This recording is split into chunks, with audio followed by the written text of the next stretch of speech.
Hello students, मैं विकास भारती आप सभी का एक बार फिर स्वागत करता हूं आपके अपने यूट्यूब चैनल विकास वर्चुअल क्लास में।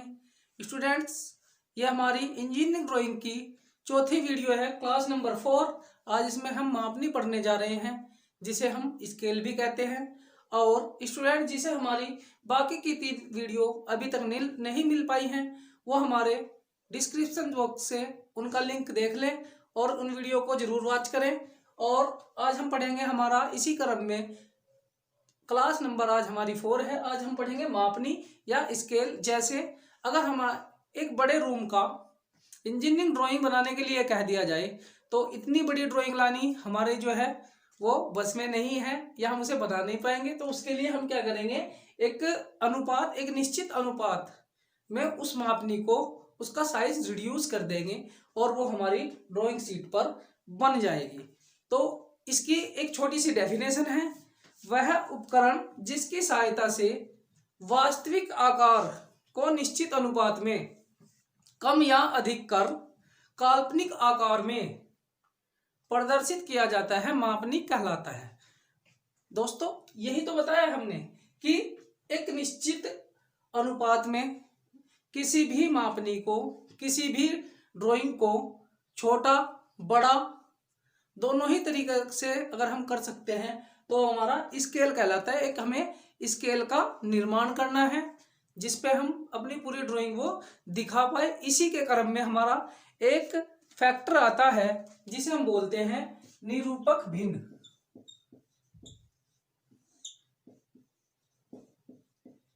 इसे इंग्लिश में कहते हैं रिप्रेजेंटेटिव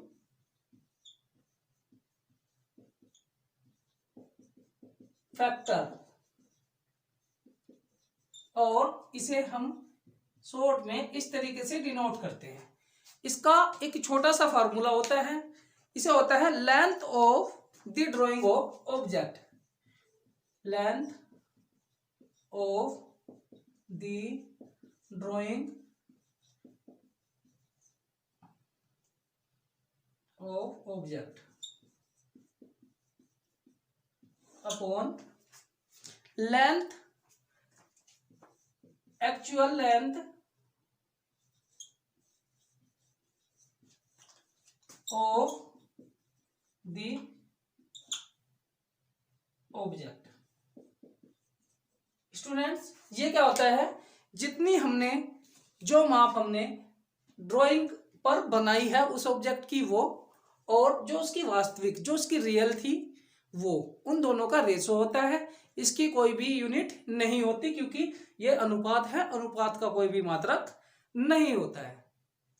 स्टूडेंट्स, ये क्या है, हमारा वस्तु की ड्राइंग पर माप, और ये क्या है, हमारा वस्तु की जो वास्तविक माप है वो। तो इसी के क्रम में आरएफ के अकॉर्डिंग हमने जो ड्राइंग है, आरएफ के अकॉर्डिंग जो हमारी स्केल है वो 3 पार्ट्स में डिवाइड की है। अकॉर्डिंग टू आरएफ ये हमारी 3 पार्ट्स में हमने डिवाइड की है। सबसे पहला आता है हमारा फुल लेंथ स्केल,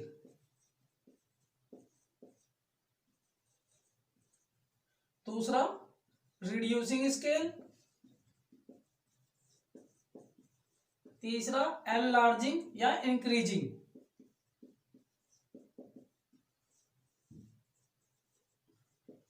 ये हमारे आरएफ के हिसाब से हम इसे 3 पार्ट्स में डिवाइड कर सकते हैं। फुल लेंथ पूर्ण आकार मापनी, रिड्यूसिंग स्केल लघु कारक मापनी, लघुकरण भी बोलते हैं इसे, एनलार्जिंग स्केल, एनलार्जिंग का मतलब कि हम उसे बड़ा करके दिखाते हो ऑब्जेक्ट को। जैसे फुल स्केल क्या होता है, फुल स्केल में जो हमारा ऑब्जेक्ट होता है उसका जो साइज है ड्राइंग पे वो एक्चुअल दिखा दिया जाता है उसके बराबर, एक एक के अनुपात में। तो इस वाले केस में हमारा जो आरएफ है वो इक्वल टू 1 हो जाएगा। दोनों चीजें, ये ऑब्जेक्ट की एक्चुअल भी और ऑब्जेक्ट की ड्राइंग पे, ये दोनों हमारे एक हो जाएगी। तो ये हमारा क्या हो जाएगा, आरएफ इक्वल टू 1 हो जाएगा। उसी के हिसाब से अब आगे चलते हैं। रिड्यूसिंग स्केल क्या होता है, रिड्यूसिंग स्केल हमारा कोई एक बड़ी ड्राइंग है या बड़ा प्लान है, एक रूम है उसका हमें क्या बनाना है, एक प्लान बनाना है। उस रूम को एक छोटी ड्राइंग पे कैसे दिखाएं, वो हमारा क्या होता है, एक रिड्यूसिंग स्केल होता है। और इसमें आरएफ जो होता है वो हमारा लेस देन 1 होता है। उसके बाद students enlarging scale. Enlarging scale क्या होता है? एनलार्जिंग स्केल मीन्स कि कोई जो ऑब्जेक्ट है हमारा वो बहुत ही छोटा है, उसे हमने ड्राइंग पे बड़े आकार का दिखाया है। इसमें जो आरएफ होगा, रिप्रेजेंटेटिव फैक्टर जो होगा, वो ग्रेटर देन 1 होगा। यह हमारा 1 नंबर का किसी भी कंपटीशन के पेपर में, किसी भी कंपटीशन एग्जाम में ये पूछा जा सकता है। ये इसका एक छोटा सा क्या था, थ्योरी था। और इसी में आता है हमारा एक फॉर्मूला और आता है हमारा students, LOS। LOS means length of scale.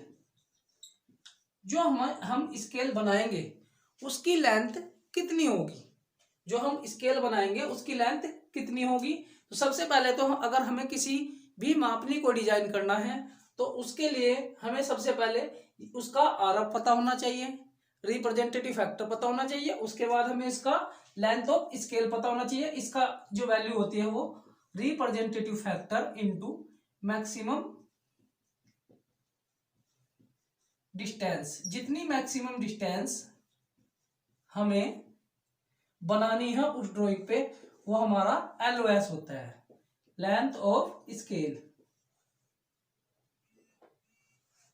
तो स्टूडेंट्स इसी की कड़ी में अब हम इसमें आगे इसका एक इसके पार्ट्स हैं कि कितने टाइप से हमने इसे आगे फर्दर डिवाइड किया हुआ है, कौन कौन सी हमारे कोर्स में है ये देखते हैं।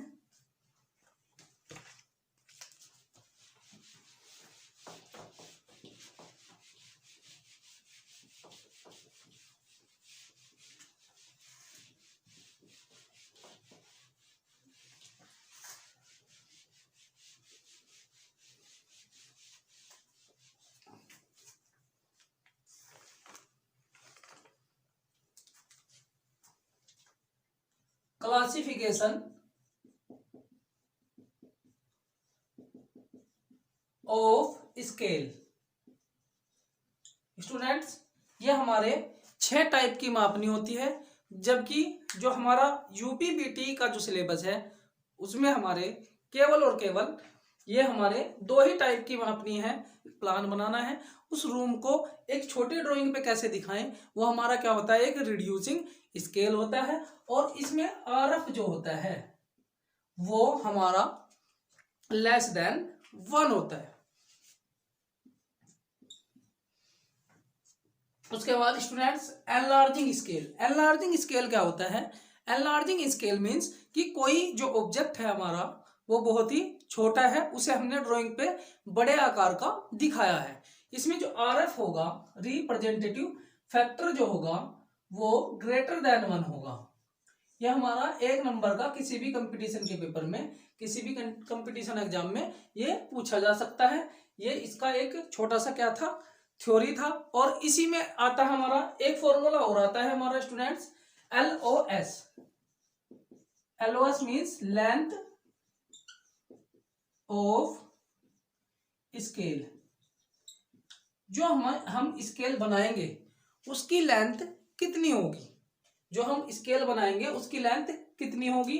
तो सबसे पहले तो अगर हमें किसी भी मापनी को डिजाइन करना है तो उसके लिए हमें सबसे पहले उसका आरएफ पता होना चाहिए, रिप्रेजेंटेटिव फैक्टर पता होना चाहिए। उसके बाद हमें इसका लेंथ ऑफ स्केल पता होना चाहिए। इसका जो वैल्यू होती है वो representative factor into maximum distance. जितनी मैक्सिमम डिस्टेंस हमें बनानी है उस ड्राइंग पे वो हमारा LOS होता है, लेंथ ऑफ स्केल। तो स्टूडेंट्स इसी की कड़ी में अब हम इसमें आगे इसका एक इसके पार्ट्स हैं कि कितने टाइप से हमने इसे आगे फर्दर डिवाइड किया हुआ है, कौन कौन सी हमारे कोर्स में है ये देखते हैं।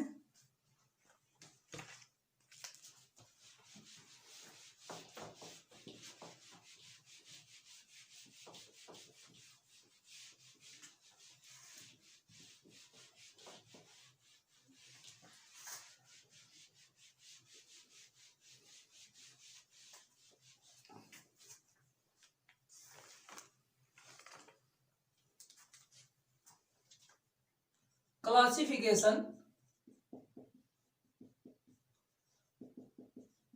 Of scale.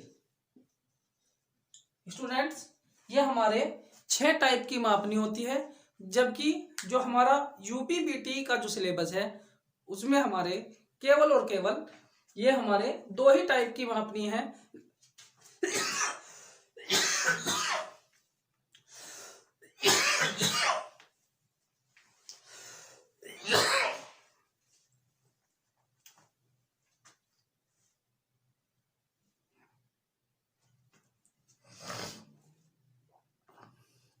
स्टूडेंट्स, हम पढ़ते हैं क्लासिफिकेशन ऑफ स्केल। स्केल को हम 6 पार्ट्स में डिवाइड करते हैं, जबकि यूपीबीटी का जो हमारा सिलेबस है उसमें हम केवल और केवल पहले 2 टाइप की ही मापनी है हमारे कोर्स में। तो सबसे पहला हमारा आता है सिंपल स्केल। हिंदी इंग्लिश वाले दोनों इसी के साथ साथ हम देख लेंगे। इसे बोलते हैं साधारण मापनी। ये होता है हमारा साधारण मापनी। दूसरी होती है हमारी डायगोनल स्केल।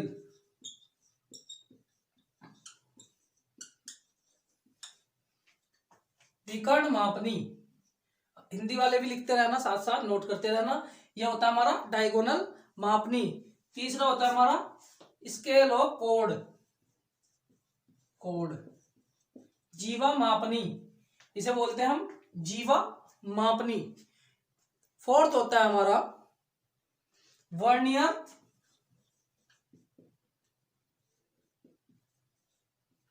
स्केल।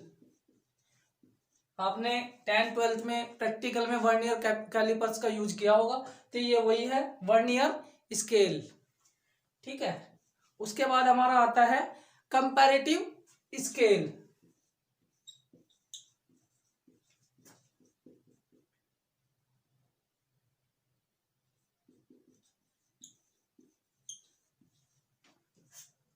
आनुपातिक मापनी। उसके बाद आता है आइसोमेट्रिक।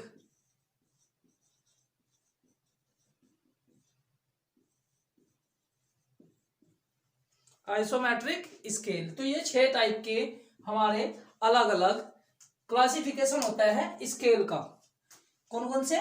सिंपल स्केल यानी कि हमारा सरल मापनी, डायगोनल स्केल यानी कि हमारा विकर्ण मापनी, ठीक है, स्केल ऑफ कोड यानी कि जीवा मापनी, वर्नियर स्केल वर्नियर मापनी, कंपैरेटिव अनुपातिक मापनी और आइसोमेट्रिक मापनी। ये हमारे 6 टाइप के अलग अलग मापनी होती है। जबकि इसमें से जो हमारा बीटी यूपी बीटी का जो कोर्स है वो हम स्टार्टिंग वाली पहली 2 पढ़ेंगे, और इन्हीं 2 के हम क्वेश्चन कैसे फाइंड आउट करते हैं, कैसे इन्हें सोल्व करते हैं, किस तरीके का क्वेश्चन पूछा जाता है, यही अपनी हम ड्राइंग शीट पे बनाएंगे। ये हमारा जो भी पेपर है ये पूरा ड्राइंग शीट पर ही बनता है। तो स्टूडेंट्स, अब हम आपके सामने क्वेश्चन आएगा। आप वो क्वेश्चन मेरे साथ साथ कैसे इसे करते हैं 1-2 बनाएंगे तो आराम से सीख जाएंगे। ज़्यादा ये भारी नहीं है, और ये हमारा क्वेश्चन जो है वो कम से कम 8 मार्क्स का एग्जाम में पूछा जाता है। स्टूडेंट्स, तो आपके सामने ये क्वेश्चन है, तो इस क्वेश्चन को अब हम सोल्व करते हैं। इसमें हमारे पास दिया गया है एक मापनी की रचना कीजिए जिसका निरूपक भिन्न। सबसे पहले तो हम यहाँ लिखते हैं गिवन, कि हमारे पास गिवन क्या क्या है। सबसे पहले हम लोग लिखते हैं कि हमारे पास गिवन क्या क्या है। इसने कहा निरूपक भिन्न, यानी कि आरएफ जो है हमारे पास वो कितना है स्टूडेंट्स? 1:60 है। इसका मतलब क्या हुआ कि हमने जो हमारी मापनी है ओरिजिनल हमारा 60 था, 60, और वो हमने 1 दिखाया गया है। ठीक है स्टूडेंट्स। अब आरएफ हमारा उसने गिवन कर दिया, उसने आरएफ हमको दे दिया। अब हम इस पे एलओएस फाइंड आउट करते हैं। ये लेंथ ऑफ स्केल, स्केल की या मापने की लंबाई। हम क्या निकालते हैं इसमें? मापने की लंबाई, जो कि RF into MD. MD means maximum distance. तो आरएफ कितना है हमारा इसमें? 1/60 है। और उसने कह दिया क्वेश्चन में जिस पर 6 मीटर की दूरी प्रदर्शित की जा सके उस पर मीटर तथा डेसीमीटर प्रदर्शित करते हुए 3.4 मीटर दर्शाइए। तो स्टूडेंट्स एमडी उसने कह दिया कि मैक्सिमम जो है हम 6 मीटर की दूरी को दर्शाएंगे इस पे, तो 6 मीटर। और जो ड्राइंग होती है हमारी वो हमारी एमएम में होती है, तो इसे हम एमएम में कर लेंगे या फिर सेंटीमीटर में कर लेंगे। तो जब इससे इसे काटेंगे तो स्टूडेंट्स ये हमारा कितना आ जाएगा, ये हमारा 10 सेंटीमीटर आ जाएगा। अब हमें पता चल गया कि हमें जो स्केल बनाना है उसकी लंबाई कितनी रखनी है। उसकी लंबाई कितनी रखनी है, हमें 10 सेंटीमीटर रखनी है, और RF हमारा 1/60 है, और हमें मैक्सिमम लंबाई उस पर 6 दिखानी है, और हमें उस पर 3.4 मीटर जो है वो उस पर हमें अंकित करना है। चलिए स्टूडेंट इसे हम हटा देते हैं। इतनी कैलकुलेशन हमें अपनी ड्राइंग शीट के एक साइड में आपको कर देनी है, और उसके करने के बाद ही हम ड्राइंग बनाना स्टार्ट करते हैं। इसे हम अपना साइड में लिख लेंगे कि हमारे पास क्या क्या ये आया है। दो ही चीज हमें इसमें कैलकुलेशन करनी होती है। सबसे पहला RF जो कि इसमें पहले से ही गिवन है, RF इसमें पहले से ही गिवन है। RF कितना था, 1/60 था। LOS हम फाइंड आउट कर चुके हैं कि इसका LOS हमारा 10 सेंटीमीटर होता है। तो सबसे पहले हमने क्या किया, ये हमने थोड़ा सा बना लिया, क्योंकि साथ साथ बनाते हुए इस पे ये जो हमारा मार्कर है ये स्लाइड करता है, तो हमने ये थोड़ा सा बना ली है हमारी मापनी। अब देखो इस मापनी पर हमें मैक्सिमम 6 मीटर दिखाना है। 6 मीटर हमें क्या करना है, इस पे दिखाना है। तो अगर हम 1-1 मीटर के इस पे 6 पार्ट्स बना दें तो हमारा इजी हो जाएगा। एक एक मीटर के 6 पार्ट्स बना दे, और ये जो हमारा ये मीटर इधर वाला मीटर होता है ये डेसीमीटर होता है, यानी कि 1 मीटर बराबर 10 डेसीमीटर होते हैं। इतना तो हम सभी को पता है। तो उसे हम फिर फर्दर 10 पार्ट्स में डिवाइड कर देंगे तो ये हमारा आसानी से आ जाएगा। अब देखते हैं हम सबसे पहले हम करते क्या है। सबसे पहले मैं आपको बेसिक यहाँ बता देता हूँ। सबसे पहले हमने एक 10 सेंटीमीटर की, ये जो काम अभी हम कर रहे हैं ये हमारा HB पेंसिल से होगा, ये हम लोग HB पेंसिल से करेंगे। और बाकी जो हमारा जो वर्क है, जो ये वाली जो नीचे वाली लाइनें हैं ये 2H पेंसिल से कर सकते हैं। हमने क्या किया, एक 10 सेंटीमीटर की एक लाइन ले ली, और उस पे हमने 10 mm ये हमारी स्टैंडर्ड हाइट होती है। 10 mm स्टैंडर्ड हाइट की एक हमने रेक्टेंगल शेप ले ली इस तरीके से, ये वाली, ठीक है। उसके फिर हमने एक इंक्लाइंड लाइन खींची इसके नीचे, ये यहां से हम समझते रहेंगे। ये हमने क्या कर दिया, एक इंक्लाइंड लाइन खींची, और इस लाइन पे कोई भी दूरी प्रकार में लेकर के इसके जितने भी पार्ट्स में हमें डिवाइड करना होता है वो हम उस पे इतने ही मार्किंग कर लेते हैं, इतने निशान लगा लेते हैं। जैसे हमें 6 पार्ट्स में डिवाइड करना तो 1 और 6, कितनी भी लंबी हो सकती है लाइन, ये हमें माप के नहीं खींचनी है, ठीक है स्टूडेंट। तो इसे पहले वाली को यहां से मिलाते हैं, इसके पैरेलल, फिर यहां से मिलाते हैं, इसके पैरेलल, यहां से मिलाते हैं। ये सारी लाइनें, ये लाइन इसके पैरेलल, ये इसके पैरेलल, ये सारी लाइनें जो है हमारी पैरेलल लाइन है। तो यहां से हमें पता चला कि ये जो वाला बॉक्स है मेरा ये 6 पार्ट्स में डिवाइड हो गया। तो इसकी मार्किंग कैसे करते हैं, 0 1 2 3 4 एंड 5। अब आप देख रहे होंगे कि इसमें छठा जो पार्ट है वो हमने गायब कर दिया, ये अभी तक नहीं लिखा। तो छठा पार्ट स्टूडेंट्स ये हमारा यहाँ पर होता है। यहाँ पर क्यों होता है, क्योंकि इसके हमें फर्दर फिर हमें क्या करने हैं, इसके सेम प्रोसीजर फॉलो करके ये एक इंक्लाइन लाइन हमने बनाई। इंक्लाइन लाइन बनाने के बाद इसके भी हमने जो हमारा स्टार्टिंग वाला जो बॉक्स है उसके भी हमने उसे 10 पार्ट्स में डिवाइड कर दिया, क्योंकि 1 मीटर बराबर हमारे 10 सेंटीमीटर होते हैं, नहीं सॉरी 100 सेंटीमीटर होते हैं, और 10 डेसीमीटर होते हैं। ये हमें डेसीमीटर में बनाना है, तो हमें किस में बनाना है, डेसीमीटर में बनाना। तो अगर मैं इस बॉक्स के भी 10 हिस्से बना दूं तो उसमें से 4 हिस्से ही तो लेने हैं मुझे, ठीक है। तो ये हमारा 3.4 आराम से हम निकाल लेंगे। ऐसे ही तो होता है 3.40, यानी कि 3 इसमें क्या है हमारे मीटर हैं, और 4 हमारे क्या है इसमें डेसीमीटर हैं। तो स्टूडेंट्स अब देखिए हमने फिर से एक इंक्लाइन लाइन खींची, उसके फिर हमने ये 10 इक्वल पार्ट्स कर दिए इस तरीके से, इसके पैरेलल लाइन खींची, ये खींचते हुए हमने ये सारे आगे बढ़ा दिए। तो हमने ये इक्वल 10 पार्ट्स इसके कर दिए हैं।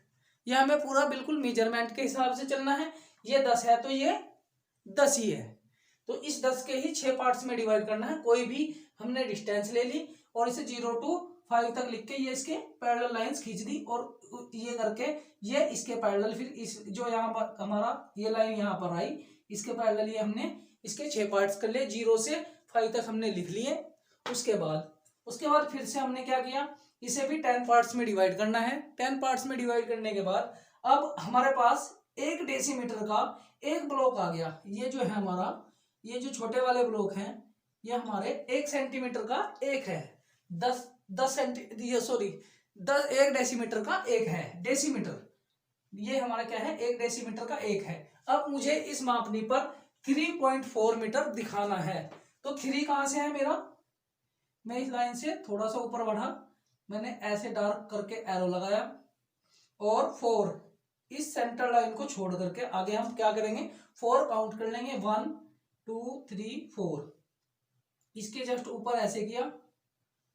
यहां से भी हमने इस तरीके का एक एरो बनाया, एरो को ऐसे मिला दिया और इसके ऊपर लिखा हमने 3.4 मीटर।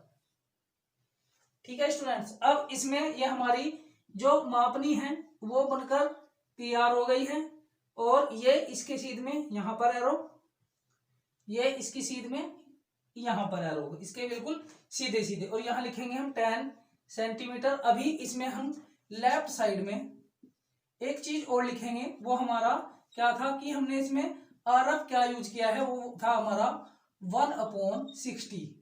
तो स्टूडेंट्स ये हमारा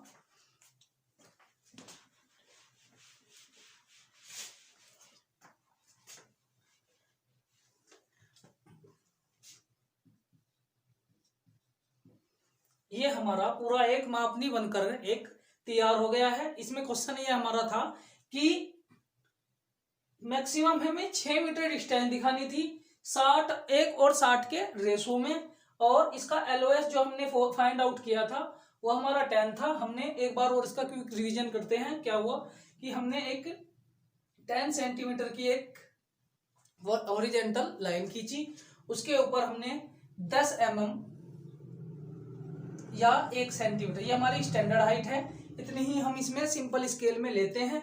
ये हमने इसके ऊपर ये 10 mm का खींच दिया और उसके ऊपर ये हमने फिर इसे इससे मिला दिया और एक हमारा रेक्टेंगल ब्लॉक बनकर हमारा तैयार हो गया।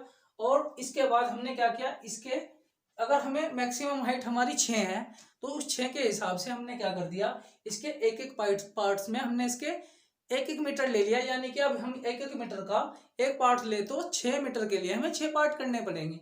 तो हमने क्या कर दिया, इसके एक स्केल, इसमें जो हमारा डिवाइडर होता है, जो हमारा एक पेंसिल लगाने वाला जो हमारा प्रकार होता है, उसमें हमने क्या किया, 6 बराबर दूरी लेकर के 6 बार हमने इस पे एक क्या कर दिया, इंटरसेक्ट कर दिया, आर्क लगा दिया या चाप लगा दिया ऐसे करके।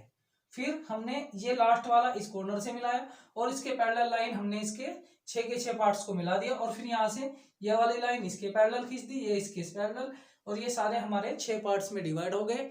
अब इस पे हम जो करते हैं वो 0 से 1 2 3 4 एंड 5 इस तरीके से हम मार्किंग करते हैं। और ये हम 0 से स्टार्ट करते हैं क्योंकि छठा पार्ट हमें यहाँ लेना है जिसपे हम आसानी से हम दिखा पाए कि हमारा 3.4 या जितना भी, अगर हमें पूछता है इस वाली पे कि 5.6 कितना है, तो स्टूडेंट्स इसे हम कैसे करते हैं, 5 यहाँ से लेते हैं और 6, ये 4 तो हम काउंट कर चुके, ये मेरा 5.6 मीटर हो जाता। तो इसी से हम बहुत सारी बना सकते हैं, ये हमें कैलकुलेट करना आना चाहिए। स्टूडेंट्स होप सो आप सभी को ये पसंद आया होगा और समझ भी आया होगा। तो स्टूडेंट्स जिसे हमारी पिछली वीडियो नहीं मिली है वो हमारे वीडियो के डिस्क्रिप्शन बॉक्स में जाकर के हमारी पिछली वीडियो देख सकता है। अगर आपको ये वीडियो पसंद आती है तो वीडियो को लाइक करें, शेयर करें और चैनल को, जिसने अभी तक सब्सक्राइब नहीं किया है, चैनल को सब्सक्राइब करें। और स्टूडेंट्स मिलते हैं आपको अपनी नई वीडियो के साथ, तब तक के लिए जय हिंद जय भारत।